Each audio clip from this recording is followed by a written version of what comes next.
The history of Eastside is really what's important to realize who you are and why you are. When we look at the East Side and what it brought to our lives, it was closely knit. We had a community, like I say, as a closed community.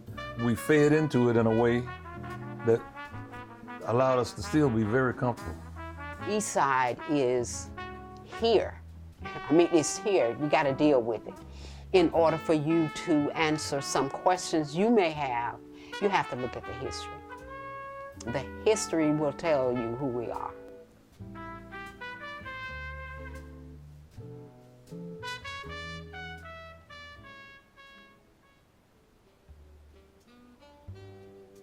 Wichita Falls is one side is African American, the other side is Caucasian. That's how Wichita Falls was, split by the railroad track.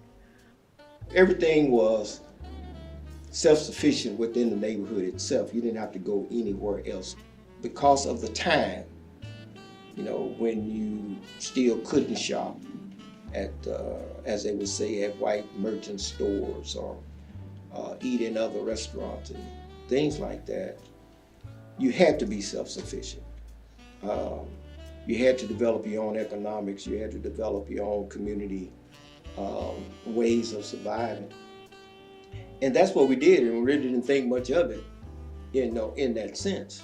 I could remember seeing some of the little nightclubs and little variety stores and doctor's offices.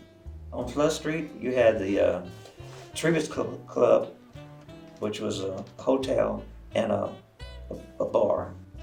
I remember sitting on my front porch at age 8, 9, somewhere along there. I could hear the band, the school band.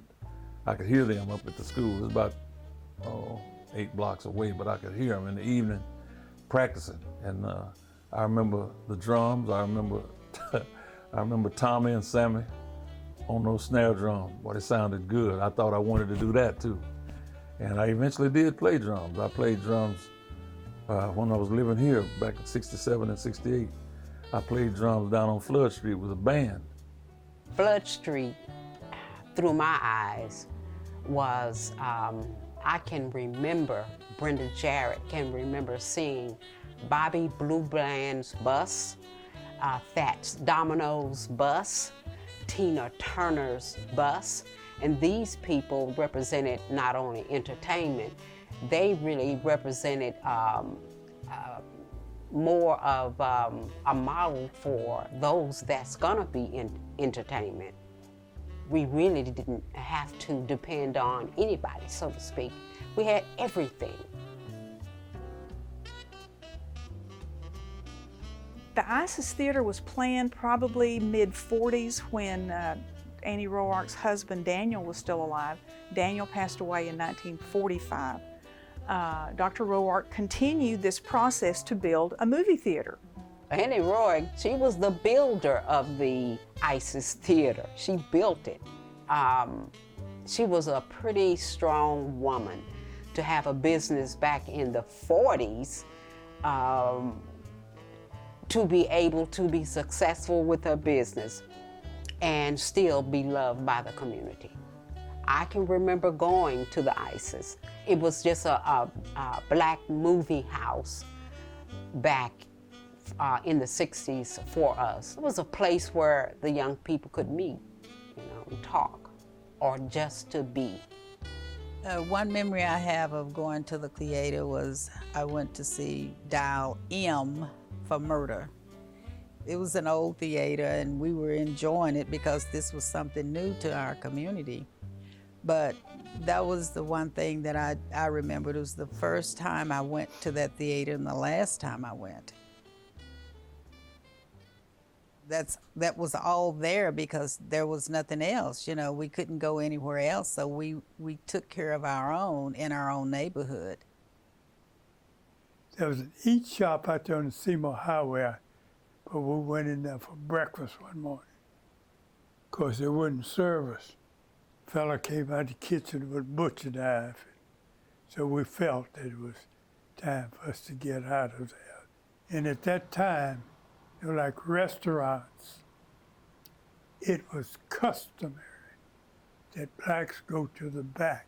You go back in the kitchen, maybe sit on a Coke case or something like that, and get served in the back. I have a distant relative who retired right here at Shepherd Air Force Base, and he was telling us how when he came to Shepherd Air Force, that how they told them that when you leave the base, keep straight, don't turn left.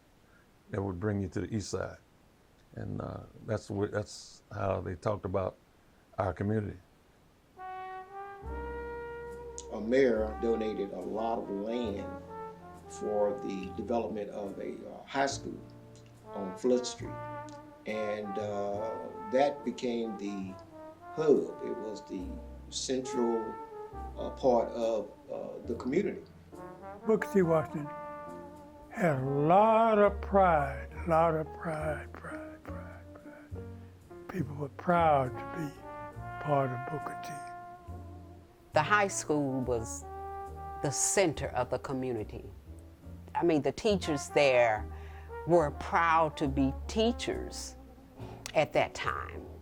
And they gave us what they had. Whatever they had, they gave it to us. They taught us who you are. For a small school, 500, 520 kids, something like that, there was lots of stuff going on that allowed us to be very proud of our schools and of ourselves. We thought, most of us boys, we thought we could do anything. You can do it, we can too. This is unbelievable to a degree, but the Booker T. Washington High School had the only lighted football field in the state of Texas. I feel like when the school was present, there was a togetherness. With the school activities going all the time, everybody was involved.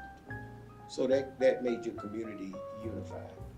And through that effort, we loved where we lived. And I was on the last state championship team back then, which was in 1965. And that was an undefeated year. The city itself came together. It broke racial bounds. It was the first time that the city had ever had a unified pep rally. We kept that feeling until integration started, and then we started to lose that feeling. You got kids living over here in this community going to Old High. You got other kids living over here in this community going to Hershey. Well, Old High don't like Hershey. You got kids right here in this community going to Ryder. Well, these kids, Old High and Hershey, didn't like Ryder, And so the spirit just kind of left. One of the things that scares us now is that, like I say, we're getting old now and they're not making any more leopards. And, one day, the last one will shut his eyes. There'll be no more leopards.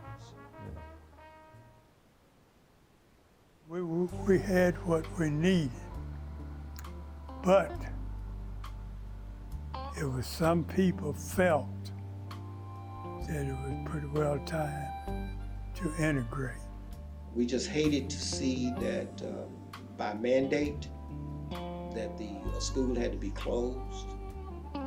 By mandate, a lot of things changed federally. The death of the Eastside began with desegregation and the loss of the school. That when the school left, when all of those students were bussed out, that was kind of the beginning of the end of the sense of community. Once we were able to go across town and go to those grocery stores over there, we drive right past these and they just died. Flood Street, there was always something going on there, always. It's gone now, and that again, that was another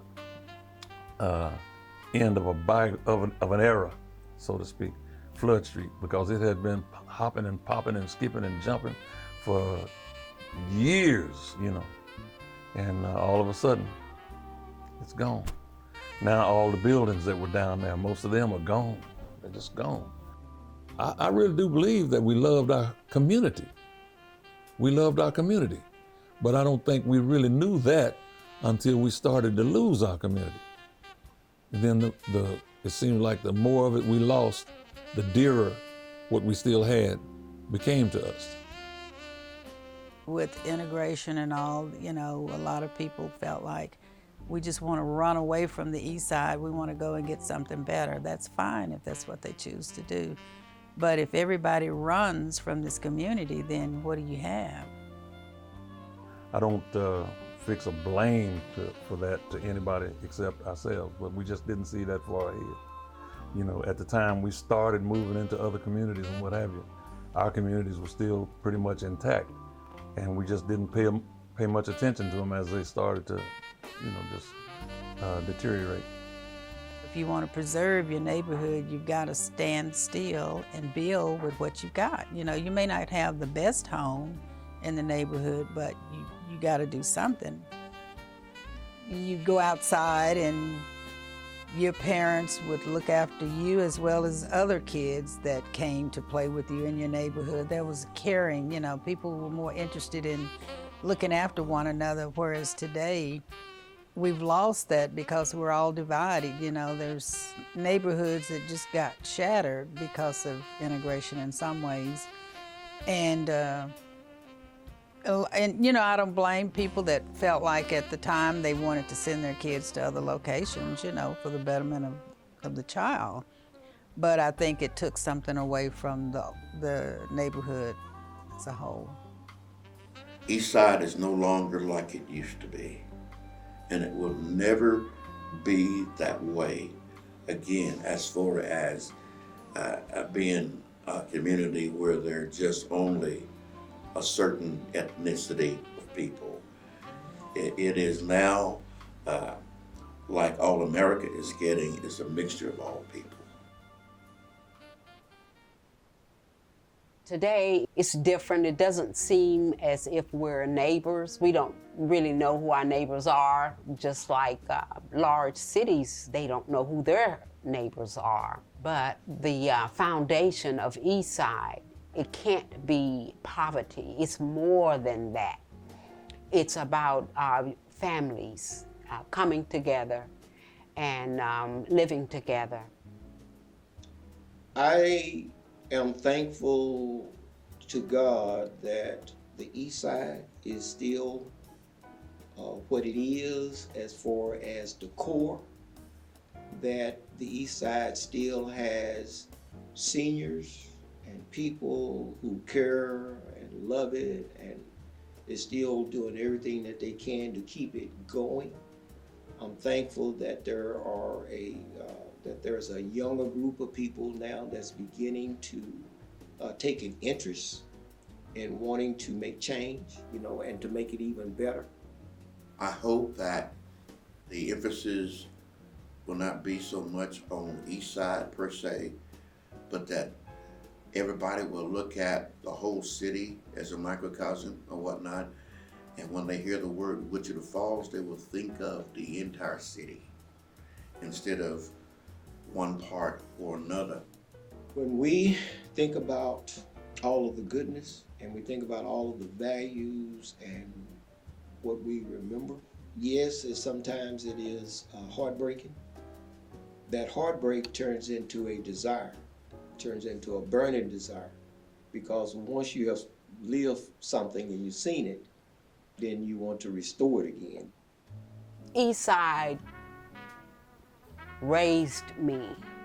It has taught me who I am.